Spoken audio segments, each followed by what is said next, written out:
Bonjour à tous, bienvenue chez Tel Knives. Aujourd'hui, un petit comparatif vite fait, bien fait sur deux modèles mythiques que sont respectivement le Blackjack Halo versus le Randall 15 Herman. Alors, pour entrer dans le vif du sujet, au niveau de la taille, on est kiff avec une différence évidente qui saute aux yeux tout de suite. C'est que là, on est sur une soie partielle contre une soie pleine ou le fameux full tang en anglais. Ok, qu'est-ce que ça change?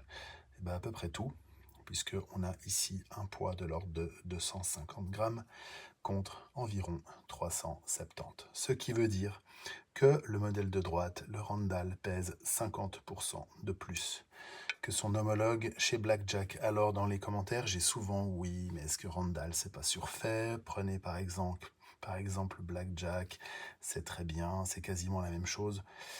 Non, c'est pas du tout quasiment la même chose. Alors oui, évidemment, ça reste très très bien, c'est excellent même, super couteau, super marque, rien à dire. Ici on est sur un acier carbone.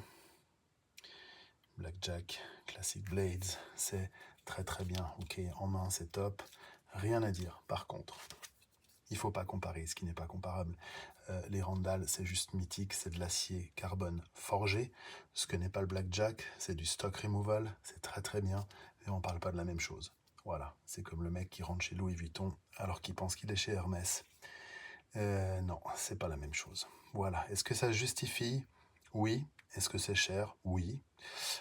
On est ici sur un vintage des années 70. On est à un prix qui dépasse les 1000 francs suisses. Oui, c'est une somme. Bien sûr qu'il y a des gens qui ne peuvent pas se le permettre. Je ne dis pas le contraire. Ici, chez Blackjack, on est plutôt à un tiers de ce prix. Alors, est-ce que vraiment on a besoin de payer 3 fois plus pour avoir mieux? Ça, c'est du budget de chacun, de l'envie de chacun. Mais quand j'entends des commentaires qui les comparent, voilà, non, on ne peut pas simplement les comparer, même s'ils ont la même taille, la même destination et le même look. Ok, pour terminer la présentation, étui cuir du Randall. Voilà, c'est propre, c'est beau, c'est net, c'est vintage, ça a 50 ans d'âge et c'est toujours là. Là, on est sur un Kydex beaucoup plus